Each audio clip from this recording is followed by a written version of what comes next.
El tema que vamos a abordar el día de hoy lo he titulado Líbranos del mal. Líbranos del mal. Dice ahí Mateo 6:9. Vosotros pues oraréis así: Padre nuestro que estás en los cielos, santificado sea tu nombre. Venga tu reino, hágase tu voluntad como en el cielo, así también en la tierra. El pan nuestro de cada día, dánoslo hoy. Y perdónanos nuestras deudas, como también nosotros perdonamos a nuestros deudores. No nos metas en tentación, mas líbranos del mal, porque tuyo es el reino y el poder y la gloria por los siglos de los siglos. Amén. Muy bien, el tema es líbranos del mal. Ahora, una de las cosas que vemos al final del Padre Nuestro es la oración: no nos metas en tentación, mas líbranos del mal. No nos metas en tentación. Esta oración, esta última frase es la que vamos a estudiar. No nos metas en tentación, mas líbranos del mal. Parece a simple vista algo sencillo, pero vamos a ver que tiene ciertas complejidades, cierto entendimiento complejo. Y lo primero que quiero hacer es que veamos la última frase: líbranos del mal. Miren, hermanos, si hay algo que nos impulsa precisamente a pedir que seamos librados del mal, es sin duda porque nos encontramos en un mundo en decadencia. Si nosotros observamos a nuestro alrededor, constantemente estamos siendo bombardeados con el pecado. La maldad de los hombres se multiplica y aunado a eso, enfermedades, peligros con lo que es la fuerza de la naturaleza. Ahora lo que está pasando en California, situaciones que de alguna manera nos impulsa a pedir a Dios que nos libre del mal. Con esto no quiero pintar un panorama así oscuro, como que de alguna manera fatalista, pero sí apegados a la realidad. Si nosotros vemos las noticias, no solo de aquí, sino de los lugares de origen, realmente vemos que la situación no pinta bien. Y una de las advertencias precisamente que encontramos de Jesús es que este mundo sigue un declive hacia la decadencia. Si vamos a Mateo 5:13, dice: vosotros sois la sal de la tierra. Vosotros sois la sal de la tierra. Ahora, ¿qué implicaciones tiene esto? Bueno, Jesús nos está diciendo que implica con claridad una corrupción de la tierra. ¿Qué función tiene la sal en los alimentos? Evita la descomposición. Si no le ponemos un momento dado sal a un pedazo de bistec o carne o huevo, yo me acuerdo cuando hacíamos una de las compañías que trabajaba, que me tocaba hacer mayonesa, teníamos lo que es los contenedores de huevo ya en líquido, y el supervisor llegó y vi que le puso sal. Yo dije: ¿para qué le vas a poner sal si hay que ponerle sal después? Dice: no, es que esto no se va a ocupar. Si no le echamos sal, se va a descomponer. O sea, evita la descomposición de los alimentos. Ahora, esto nos habla de que el mundo sigue una trayectoria natural. ¿Cuál es? La autodestrucción debido al pecado. Entonces, una de las cosas que vemos en esta frase, y tiene su implicación precisamente, es que todo lo que vemos es consecuencia del pecado y de la caída. La vida en el mundo en general tiende a la descomposición. Y esto precisamente nos motiva a protegernos o a buscar a Dios para que nos libre del mal. ¿No? ¿Cuántos de nosotros que van nuestros hijos a la escuela le decimos: Señor, líbralos del mal? No, vamos en la carretera, vamos al trabajo: Señor, líbranos del mal, porque sabemos que estamos en un lugar donde constantemente vemos violencia y situaciones trágicas. Ahora, en ese sentido, repito, es el deseo de pedir: líbranos del mal. Pero dentro de esta frase, no nos metas en tentación, yo creo que es la parte más compleja para entender. ¿Por qué? Porque dice: no nos metas en tentación. Ahora, ¿qué significa tentación? En el diccionario secular implica inducir a alguien a hacer algo malo, inducir a alguien a pecar, influir sobre alguien hacia algo que de alguna manera es pecaminoso. Ahora, la pregunta es, la oración dice: no nos metas en tentación. ¿Implica que Dios nos va a meter o nos va a inducir a cada uno de nosotros a pecar?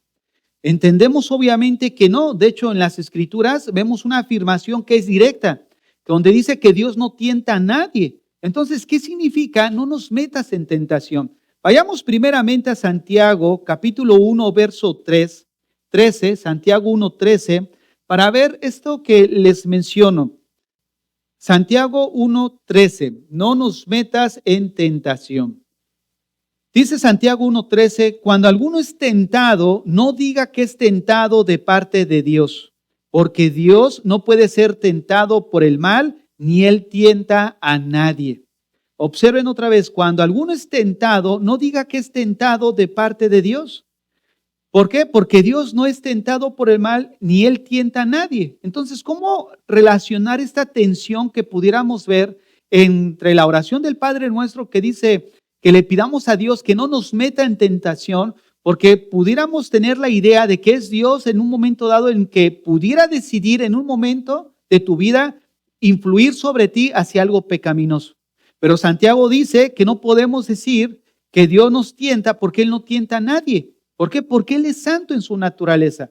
Él busca tu bien, no busca tu mal. Entonces, vamos a ver qué significa en la oración del Padre Nuestro, no nos metas en tentación. Para ello, necesitamos observar que la palabra tentación es traducida de un término que es peirasmos. Y este término en griego básicamente es neutro. ¿Qué quiero decir con esto? Que no tiene una connotación con algo bueno o algo malo, ¿no? Como lo hace en el español. En el español la tentación implica inducir a alguien a hacer lo malo. Obviamente Dios no nos va a inducir a hacer lo malo. Pero esta raíz peirazo se refiere a examinar, se refiere a probar. Y este significado significa o está relacionado con dos cosas en la vida de nosotros como creyentes. Peirasmos se traduce para tentación, pero también para prueba. Y es ahí el detalle, donde el mismo término puede aplicarse en la vida de un creyente, ya sea para tentación o prueba. Vamos a ver cuál es la diferencia el día de hoy entre ser tentado y ser probado.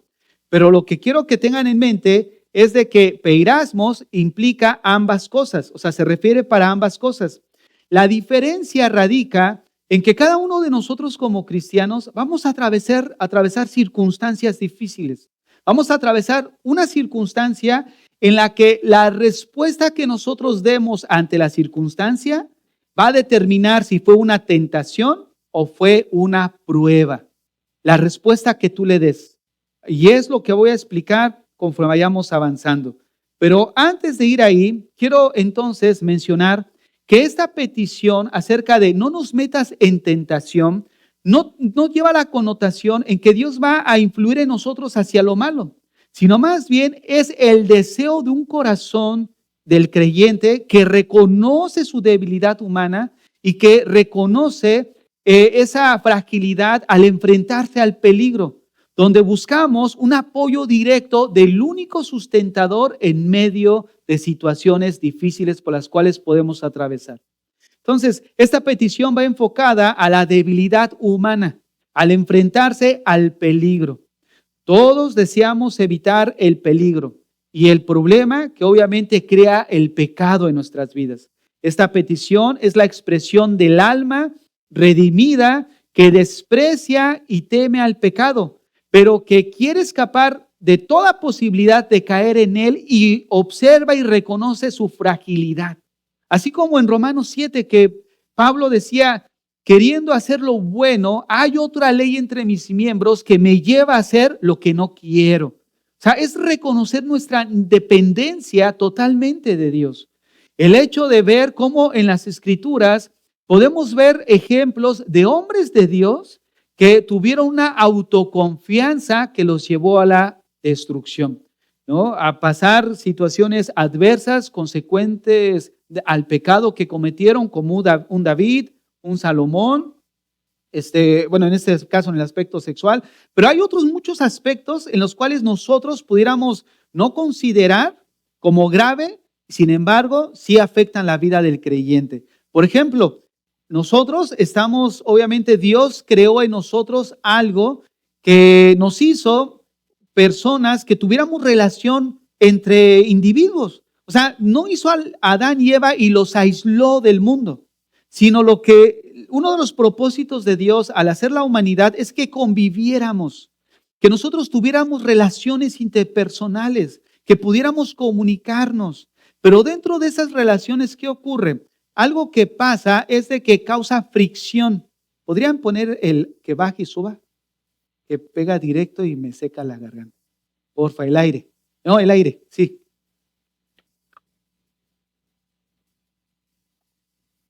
Gracias, hermano. Entonces, una de las cosas que vemos que cuando Dios hace su creación, lo que hace es que busca y espera de nosotros las relaciones interpersonales. Pero una de las cosas que nos topamos es que debido al pecado y a la caída, esas relaciones muchas veces causan fricción, causan disgusto, causan problemas. Y déjame decirte algo, un problema que tú tengas con alguien, una fricción que tú tengas con alguien, esa circunstancia puede convertirse en ti en una prueba o en una tentación. ¿Cómo sabemos si es una prueba o una tentación? De acuerdo a cómo tú respondes ante dicha problemática.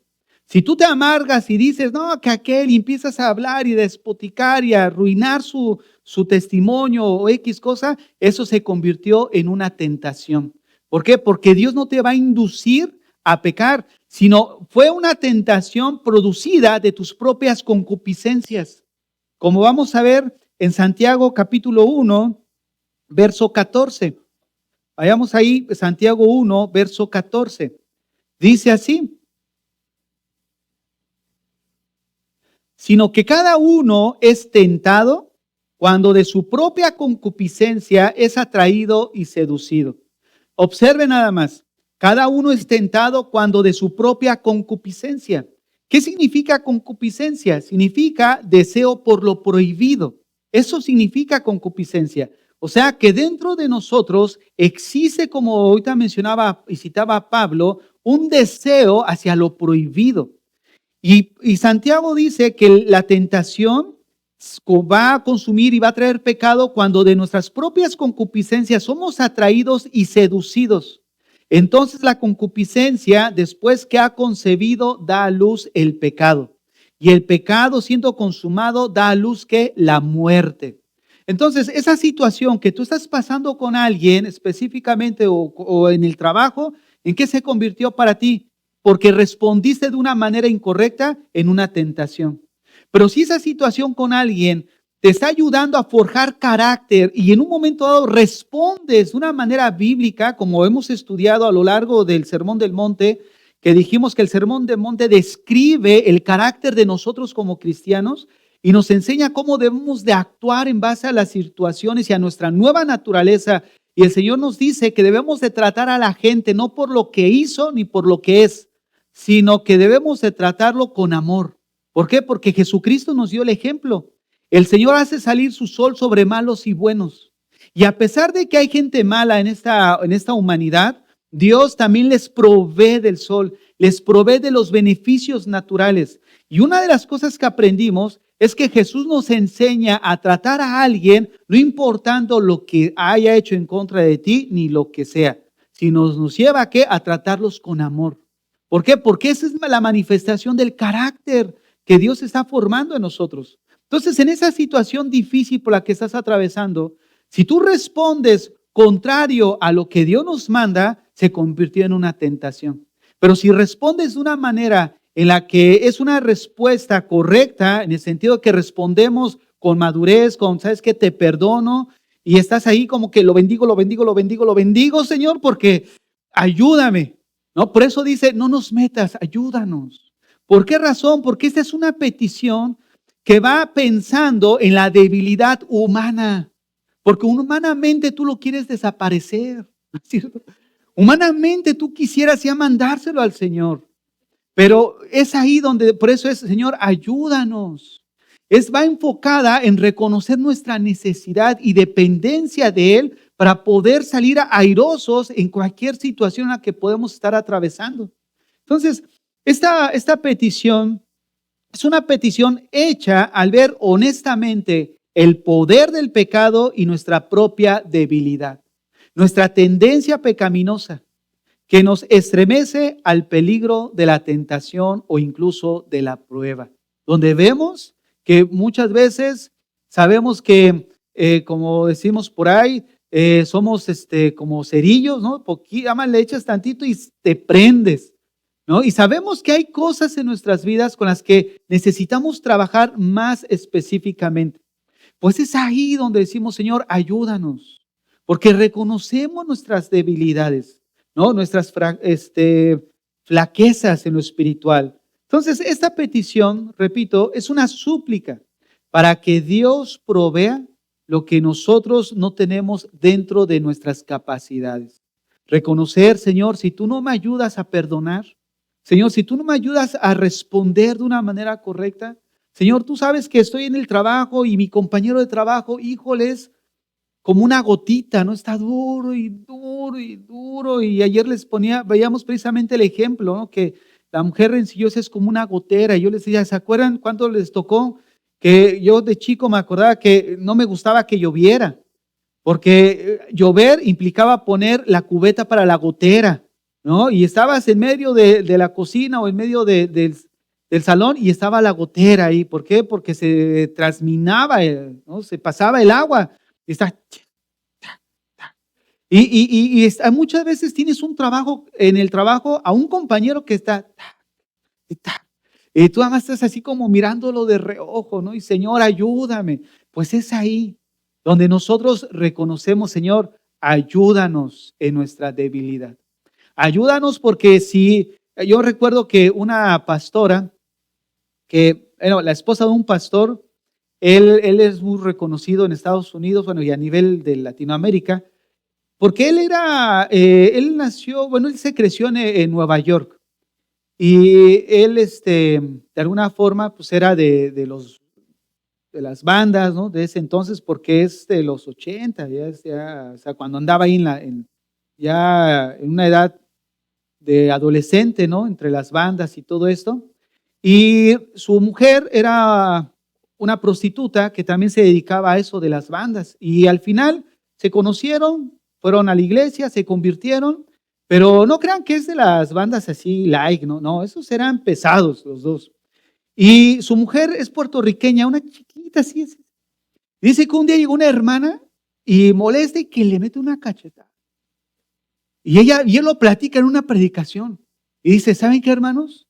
Yo le dije, dale gracias a Dios que me cambió, dice, porque no hubiera salido viva. O sea, ese es el testimonio que Dios hace en la vida de las personas. Entonces, estoy hablando de personas que era conflictos en la calle donde solo salía uno. O sea, en los tiempos de aquellos, no sé si han escuchado a Nicky Cruz, ¿no? De ese tiempo. No estoy hablando de él, estoy hablando de otro personaje que es un reconocido pastor que la verdad tiene muy buenas enseñanzas y que de alguna forma te ilustra lo que Dios hace en la vida de la gente, ¿no? Transforma ese tipo de corazones. Entonces, es ahí donde en medio de esas debilidades en las que nos pudiéramos encontrar, le decimos, Señor, ayúdanos, ayúdanos.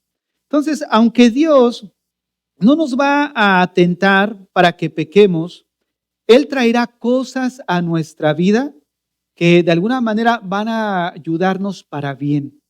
O sea, ¿a qué quiero decir con esto? Que en un momento o una circunstancia en tu vida en la que tú no la hiciste muy bien y de alguna forma probablemente caíste en la tentación y respondiste o pecaste abiertamente, no es algo que pueda decir es que Dios me lo puso.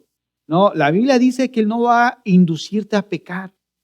Si tú caíste en esa situación es porque dice Santiago que fue de tus propias concupiscencias.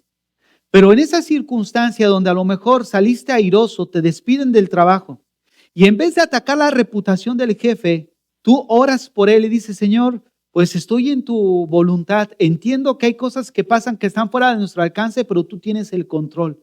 Eso se convirtió en una prueba donde te ayudó a desarrollar el carácter en tu vida. Las pruebas en nuestras vidas nos ayudan a desarrollar carácter y son las pruebas necesarias para cada uno de nosotros como cristianos. No hay ningún cristiano que no vaya a atravesar por pruebas, por dificultades, por situaciones adversas. Y es ahí donde viene la petición, ayúdanos a responder de una manera correcta. Ayúdanos a pasar la prueba para que no se convierta en tentación por causa de mis concupiscencias y caer seducido por el pecado. Nosotros necesitamos entender también dentro de esto una cosa que es importante. Primera a los Corintios capítulo 10, verso 13. Primera carta a los Corintios capítulo 10, verso 13. No os ha sobrevenido ninguna tentación que no sea humana. O sea, de entrada ya nos dice que hay tentaciones que de alguna manera no podemos decir, es que no puedo, ¿no? Porque dice, no hay ninguna que no sea humana.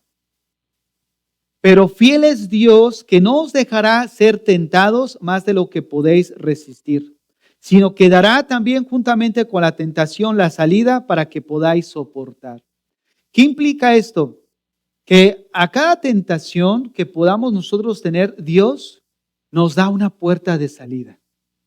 La situación es por qué muchas veces no la tomamos. Y es lo que vamos a abordar a continuación. La manera en la que nosotros podemos prevenir, como en la oración, no nos metas en tentación, sino ayúdanos en medio de esa situación a responder de una manera correcta. ¿Cómo podemos nosotros prevenir nuestra vida para que en el momento oportuno podamos responder de una manera que agrade a Dios? Yo sé que probablemente la mayoría de los que estamos aquí, si no es que todos, en un momento dado de nuestra vida no la hemos hecho muy bien. Y es debido a que muchas veces descuidamos nuestra vida o pensamos que sí podemos controlar tal situación, ¿no? Tienes problemas con el alcohol, pero dices, no, yo sí puedo asistir con mis amigos ahí y puedo resistir. Bueno, resistes una vez, a lo mejor 2 veces, pero ya la tercera y la cuarta te va a pasar como Sansón.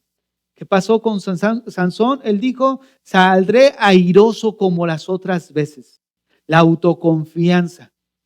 Un hombre que dijo, no importa cuántos sean, con una quijada de burro mató a miles, ¿no? Lo amarraban con mimbre, ¿no? Con cuerdas nuevas y las rompía totalmente. O sea, era una persona que el Espíritu de Dios venía sobre él y entonces actuaba en respuesta a. Pero ¿qué resulta? Que un día, dice el texto, Sansón no sabía que el Espíritu de Dios se había apartado de él. O sea, lo dejó a su suerte. ¿Por qué? Porque deliberadamente se dejó ser seducido.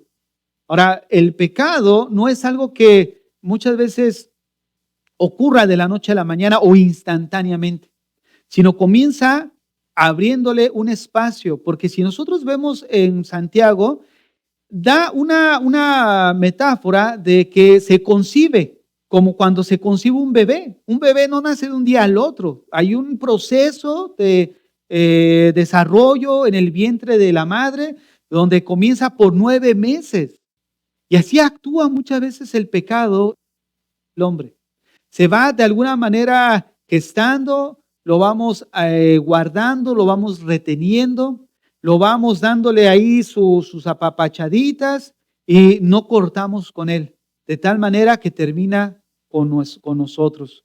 Y es ahí donde debemos de poner precisamente atención. ¿Por qué? Porque el hecho de salir airosos muchas veces es responsabilidad nuestra, o mejor dicho, es responsabilidad nuestra. Porque el texto es claro, no ha venido una tentación que no sea humana, pero fiel es Dios, que no os dejará ser tentados más de lo que podáis resistir. Quedará junto con la tentación que la salida. Fíjate, Dios no nos va a inducir a hacer lo malo. Él va en un momento dado, cuando vean que cuando nosotros nos metemos en una situación difícil en las escuelas, cuando te dice el compañero droga o hacen bullying. Ah, mira, este es bien miedoso, ni hombrecito eres, ¿no? Y viene el bullying sobre el adolescente. Ahí es donde el adolescente debe decir no. ¿Por qué? Porque de alguna forma es tu responsabilidad. No podemos nosotros, jóvenes que me escuchan, podemos ser influenciados por ellos. Nosotros tenemos el Espíritu de Dios que nos ayuda, ¿no?, a sobresalir en ese sentido la tentación. Ahora, hablando de las pruebas, hay pruebas que vamos a enfrentar, ¿no? Job, hablando de eso, en el capítulo 23 de su libro, verso 10, menciona, me probará, saldré como oro. Me probará y saldré como oro. Imagínate, qué increíble, ¿no? El hecho de, hay un salmo, ahorita no me acuerdo del texto, que dice, pruébame y ve mi integridad. ¿Te imaginas nada más llegar a ese nivel y decir, Señor, pruébame? No, muchos dijéramos, ¿no? Como a ese video que no sé si lo han visto en internet, que está en un coro, la alabanza, ven Señor, y de repente se escucha el grito de una hermana, pero todavía no, Señor. ¿No? ¿Por qué? Porque todavía tenemos cosas que sabemos que hay que corregir. Ahora vayamos a Primera de Pedro, capítulo 1, verso 7, para ir avanzando en la enseñanza. Carta de Pedro 1, del 6 al 7, en lo cual vosotros os alegráis, aunque ahora por un poco de tiempo, si es necesario, tengáis que ser afligidos por diversas pruebas. Fíjense, si es necesario, o sea, que hay pruebas que son necesarias para nosotros, porque la prueba es lo que nos ayuda a crecer, a madurar. Esas situaciones difíciles. Sí, hay un ejemplo en el que el Señor nos dio cuando le preguntaron, oye, ¿cuál es el mandamiento más grande? Y él dice, amarás a Dios sobre todas las cosas, ¿no? Y luego dice, y el segundo es similar, amarás a tu prójimo como a ti mismo. Y entonces, queriéndose pasar de listos, le dicen, ¿y quién es mi prójimo? Y el Señor les dice, porque sabía cuál era la actitud de los fariseos. Ellos se creían súper espirituales, súper amorosos, súper guardadores de la ley. Y el Señor les dice, mira, había uno que bajando de Jerusalén, en un momento dado de camino, fue asaltado. Y en el momento en el que fue asaltado, pues quedó golpeado, malherido y tirado en la calle. Pues vino el sacerdote, lo miró y lo pasó de largo. O sea, vino el sacerdote. ¿Quién era el sacerdote? El responsable del pueblo, de la dirección, del cuidado, del pastorado. Lo ve tirado y sigue, fue indiferente. Viene el levita, lo ve tirado y sigue. O sea, personas que de alguna manera debieran de haber reaccionado, no reaccionaron de una manera correcta. Pero viene un samaritano, uno que era considerado enemigo del pueblo de Dios, de una manera, por agredirlo, les llamaban perros, de tal forma que no eran bien tratados. Viene un samaritano y lo ve malherido y él sí es movido a misericordia. Lo que el Señor nos quiere enseñar es que muchas veces nosotros aparentamos que sí podemos amar a nuestro prójimo y manifestamos y lo podemos incluso decir abiertamente, pero no es hasta en el momento de la prueba donde sale qué tanto amor hay por nuestro semejante. Porque es fácil amar al que te ama, es fácil corresponder al que te da, pero al que no te da, al que no te ama, al que sabes que te ha dado a matar, ¿podrías en un momento dado actuar como el samaritano? Mostrar amor con aquellos que de alguna manera despectiva le decían, oye, tú eres un perro, no lo dejaban pues, ser parte del pueblo de Dios. ¿Podríamos nosotros actuar? Es ahí a donde quiero apuntar.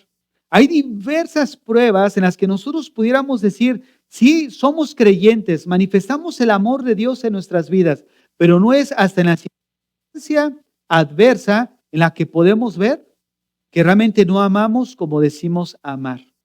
No somos lo que decimos ser hasta en el momento de la prueba. Entonces, Pedro dice, es necesario que seamos afligidos. Dios en un momento dado en su soberanía permite ciertas circunstancias, pero con el fin no de destruirte, sino con el fin de demostrarnos que no amamos como decimos hacerlo. Y nos ayuda a desarrollar ese carácter. Ahora, hay dos maneras de salir de las pruebas. Con madurez, habiendo crecido o amargado, ¿no? Y haber caído en la tentación. Les voy a poner un ejemplo que hace tiempo les puse. Y es que viene como anillo al dedo. Hace un tiempo conocí a unos hermanos que sirvieron ahora sí que desde adolescentes en la iglesia, se casaron, tuvieron hijos, sus hijos crecieron en la iglesia, Pero resulta que él, el varón, me decía, ¿sabes? Yo no entiendo por qué Dios tiene que probarnos. No me dijo, pero como que pude ver que algo había atravesado en su vida en la cual lo llevó a estar en el estado en el que les voy a explicar. Él dice, yo no sé por qué Dios tiene que probarnos. Si Él sabe que lo amamos, si Él sabe que lo queremos, ¿cuál necesidad hay de que nos pruebe? Eso lo convierte a Él en un Dios cruel. ¿Por qué? Porque en un momento dado Él decía, si Él sabe que yo lo amo y Él lo conoce todo, ¿por qué me mete en la prueba?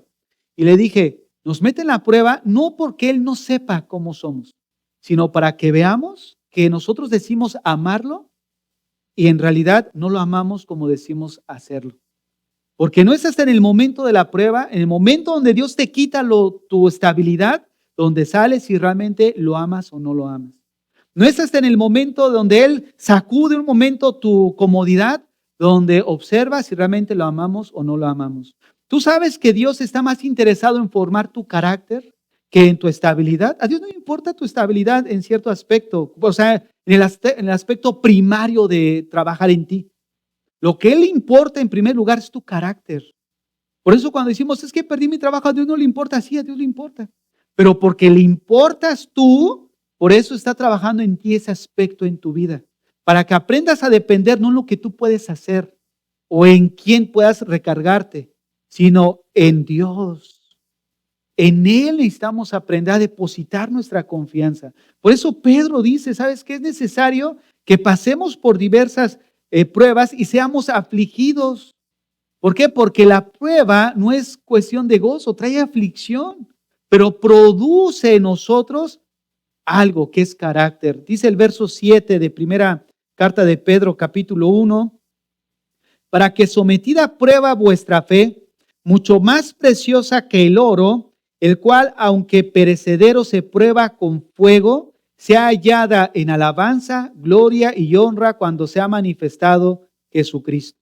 Ahora quiero decirte una pregunta. Si estás tratando o estás pasando por una prueba ahorita en tu vida, ¿cuál es la respuesta que estás teniendo ante ella? ¿Cuál es? Miren, nosotros vamos a responder de acuerdo a qué concepto tengamos de Dios. Si tú crees que Dios te está usando porque es un Dios cruel hacia tu persona, te vas a salir mal.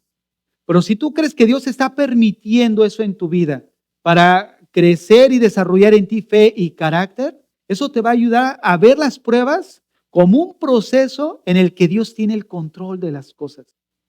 Por eso dice, Señor, no nos metas en tentación. No es que Dios nos influya en nosotros hacia el mal, sino que nosotros no respondamos de una manera incorrecta ante cualquier situación adversa por la que atravesemos, sino que seamos librados del mal. Esos hermanos en California que perdieron su casa, ¿cómo van a reaccionar? Si tú miras a los que no creyentes, que dirían, no, ya lo perdí todo mi esfuerzo, mi empeño se lo llevó el fuego, cenizas quedaron. Ahora en las devaluaciones que hubieron años atrás, gente se tiraba de los edificios. ¿Por qué? Porque lo habían perdido todo. Imagínate nada más, ¿dónde estaba su seguridad? ¿No? Como aquel, te se me olvidó el nombre, pero aquel reformador que estaba en una campaña hace años predicando y le dijeron, oye, tu casa se quema. Él dijo, no, no es mi casa, es la casa del Señor. ¿No? Y ni siquiera fue a atender. ¿Por qué? Porque él estaba en los negocios de su padre. Y ese es ahí el punto donde nosotros necesitamos ver qué es lo más a qué le estamos dando más valor a nuestra vida. Yo les compartí ayer a los matrimonios que muchas veces no podemos evaluar bien, porque evaluamos según nuestro propio criterio, nuestra propia visión. Y yo les decía, cuando vamos a un pueblito o algo, ¿qué es lo primero que notas? Las iglesias. Es lo primero que se ve, ¿no? Porque generalmente están en los lugares más altos o es el edificio más alto de todos. Y esto tiene una razón. De hecho, desde el Antiguo Testamento, bueno, desde los tiempos bíblicos, las sinagogas eran ubicadas en los lugares más altos para comunicar a la comunidad de ese pueblo que todo lo que se hacía en ese lugar era lo más importante que alguien podía hacer. Era lo más importante. ¿No? Como aquel ejemplo que les puse del fundador de Daewoo. Él no recordaba cuándo fue la última Navidad que había pasado con sus hijos. Lo ganaron todo, pero lo perdieron lo más importante, ¿no? Hermanos, nosotros necesitamos considerar que hay situaciones que van a venir a nuestras vidas y eso es lo que va a probar de qué estamos hechos, ¿no? Ayer, hablando del término de matrimonios, ¿no? Dijimos en las buenas y en las malas. Y de alguna forma nosotros necesitamos evaluar. Si algo no está funcionando, una de las cosas que generalmente hacemos es apuntar hacia el otro. Y lo primero que vimos es mirarnos hacia nosotros mismos. Hacer algo, una situación introspectiva. ¿Cómo estoy yo delante de Dios? ¿Cómo me he conducido? ¿No? Entonces, el Señor, hermanos, usa nuestras pruebas para ayudarnos a confiar más en Él. A confiar más en Él. Y así poder fortalecer a otros que después estén pasando por esa misma situación. ¿No es cierto? Entonces, la petición del Padre Nuestro es una protección en contra de presumir y tener un falso sentido de seguridad y de autoconfianza. Es el reconocer nuestras debilidades para buscar la ayuda del que puede sostenernos. ¿Cómo tratar entonces con esos periodos que pueden convertirse en tentación para nosotros? Rápidamente, en primer lugar, sometiéndonos a Dios. Dice Santiago 4:7, someteos pues a Dios, resistid al diablo y huirá de vosotros. Someteos pues a Dios, resistid al diablo. Queremos resistir al diablo, no sé que se te presente ahí, ¿no? Hay un predicador que un día fue a enseñar y estaba con el ojo morado. Y dice, hermanos, dice, tengo el ojo morado porque ayer el diablo me dio un cabezazo. Una persona que dice que se le ha presentado el diablo 2, 3 veces en el salón de su casa. Imagínate nada más qué tan importante sería esa persona como para que el diablo en persona se le presentara. Pero miren, el diablo aquí muchas veces utiliza circunstancias en las que él sabe cómo funcionan las cosas. Él no es ignorante. De hecho, la palabra demonio significa ser inteligente. O sea, Satanás obviamente no es un demonio raso. Él es el comandante de ellos. Es un ser inteligente. Y él sabe cómo actuamos. Miren, Dios trabaja de adentro hacia afuera. Trabaja haciendo una nueva creación que se manifiesta a través de una conducta que realmente trae gloria a Él. Pero el diablo sabe cómo es nuestra naturaleza. Y Él trabaja de afuera hacia adentro. Él nos observa constantemente. Y Él sabe las cosas que te están seduciendo a través de tus concupiscencias. ¿Y qué es lo que hace? Espera que se esté concibiendo, de tal manera que llega el punto donde Él es preciso y avienta el anzuelo. ¿Qué es lo que hace? Simplemente aventar el anzuelo para que nosotros en nuestra concupiscencia la mordamos. Entonces, Él trabaja de afuera hacia adentro. Entonces, aquí una de las situaciones es sométete a Dios. ¿Cómo? Bueno, a través de la palabra, a través de la lectura, a través de la comunión. Eso nos fortalece. Pero cuando nos descuidamos en nuestra vida espiritual, va a venir el enemigo aventándonos nada más el anzuelo y como él sabe que somos más carne que espíritu, vamos a ser seducidos. De hecho, les quiero dar el día de una revelación teológica más grande que puedan tener. ¿Saben por qué Daniel no fue comido por los leones? Porque los leones no olieron carne en él, olieron puro espíritu. O sea, Daniel se movía en el espíritu, hermano. Daniel oraba 3 veces al día.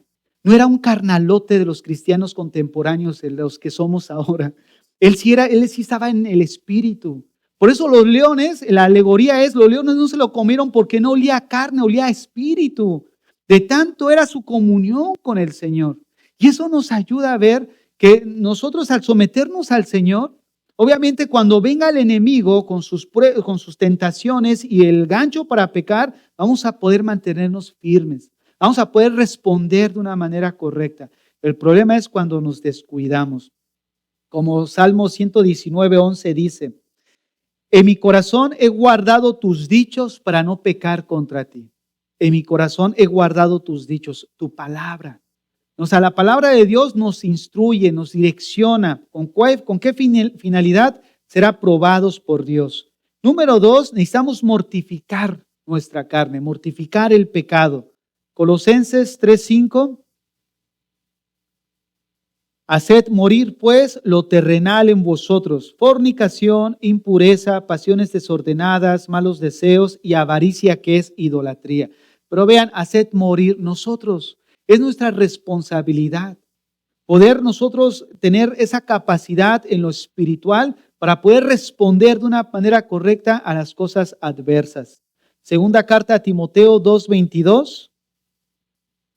Haced morir pues lo terrenal en vosotros, huye también de las pasiones juveniles y sigue la justicia, la fe, el amor y la paz con los que de corazón limpio invocan al Señor. Fíjense nada más. Número 3, no hacer ninguna provisión para la carne. Romanos 13:14. Vestíos del Señor Jesucristo y no proveáis para los deseos de la carne. Número 4, no amar al mundo. Primera carta de Juan 2:15, no améis al mundo ni las cosas que están en el mundo. Si alguno ama el mundo, el amor del Padre no está con él. O sea, hay instrucciones que nosotros de alguna manera conocemos. Lo que nosotros necesitamos es la práctica en nuestras vidas. Quiero leerles un escrito de un autor anónimo que define perfectamente lo que es el Padre Nuestro. Dice así: no puedo decir nuestro si vivo solamente para mí mismo en un comportamiento espiritual hermético o inadecuado. No puedo decir Padre si no me esfuerzo cada día para comportarme como su hijo. No puedo decir que estás en los cielos si no estoy guardando tesoros allí. No puedo decir santificado sea tu nombre si no estoy esforzándome para permanecer en santidad. No puedo decir venga tu reino si no estoy haciendo todo lo posible para que se acelere la llegada de ese maravilloso día. No puedo decir sea hecha tu voluntad si estoy desobedeciendo tu palabra.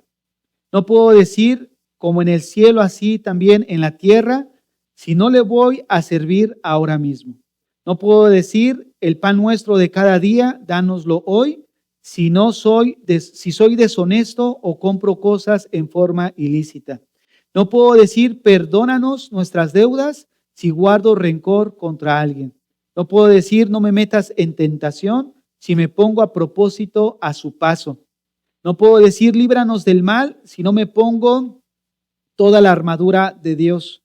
No puedo decir tuyo es el reino si no le doy al rey la lealtad que se merece al ser fiel a él. No puedo atribuirle el poder si temo lo que pudiera hacer los hombres. No puedo atribuirle gloria si solo estoy buscando mi propia honra. No puedo decir por todos los siglos si el horizonte de mi vida está limitado completamente por las cosas del tiempo. Hermanos, la oración del Padre Nuestro es una revelación de parte de nuestro Señor Jesucristo a esa familia a la que hemos entrado ahora. En el Antiguo Testamento, si ustedes ven, no se usaban los apellidos como ahora. Ahora sabemos que eres de la familia Ramírez porque pues todos apellidan Ramírez, no de los González. Pero antiguamente no se usaba así. Para referirse de qué familia era, se usaba hijo de Alfeo, hijo de Naví, hijo de tal hermano de la iglesia. Y tú lo puedes ver en la Biblia que aparece así, hijo de tal. No, por ejemplo, Mateo, hijo de Leví. Ahora, lo más interesante de todo esto y lo más increíble es que cada uno de nosotros somos llamados hijos de Dios. Lo que implica que ahora somos de la familia de Dios. Hermanos, Dios tiene cuidado de nosotros. En medio de la situación difícil, adversa, ten fe, ten esperanza en Dios. Probablemente el panorama por el que estés atravesando no es el más favorable en estos momentos de tu vida. Probablemente es el más complicado y no sepas cómo hacerle. Mire, no caigamos en nuestro corazón en la actitud de asumir que sí sé cómo le puedo hacer. No podemos. Honestamente no podemos sin el consejo de Dios. Nosotros debemos acudir a Dios, ayúdanos, no nos metas. Tú conoces mi debilidad, tú conoces mi razonamiento, cómo muchas veces no se ajusta a cuál es tu voluntad. No me metas en tentación, en el contexto que ya estudiamos. Líbranos del mal. Y yo diría que nos librara aún de nuestros propias opiniones y consejos. Porque muchas veces uno de los problemas mayores por los cuales estamos atravesando es que nos escuchamos a nosotros mismos. ¿No es cierto? Eso causa problemas. ¿Por qué? Porque estás constantemente escuchándote. No sirves para nada, eres un bueno para nada. Y si alguien siembra esos pensamientos también, entonces llega el punto donde dices, sí, es cierto. Ah, ¿para qué vivo? ¿No? ¿Para qué soy bueno en esta vida? Por déjame decirte algo, Dios te ha redimido. Dios quiere cambiar tu manera de pensar. Dios quiere cambiar tu corazón. Dios quiere cambiar tu familia. Lo que necesitamos es bajarnos del caballo. Y esta expresión me refiero a Saulo cuando iba en Damasco. Solamente hay dos formas de bajarnos del caballo. O nos sometemos nosotros mismos a Dios o Él nos tira. Pero sí o sí nos va a colocar en el lugar que muchas veces necesita nuestro corazón, el quebrantamiento. Quebrantarnos. ¿Para qué? Para que ya estando ahí en el quebrantamiento podamos reconocer que no somos nosotros, es Él en nosotros. Cierra tus ojos ahí donde estás.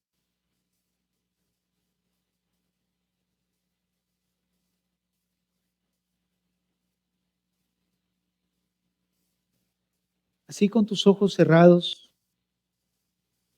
probablemente estés atravesando una situación en la que no sabes cómo abordarla, porque hoy no le dices al Señor, ayúdame.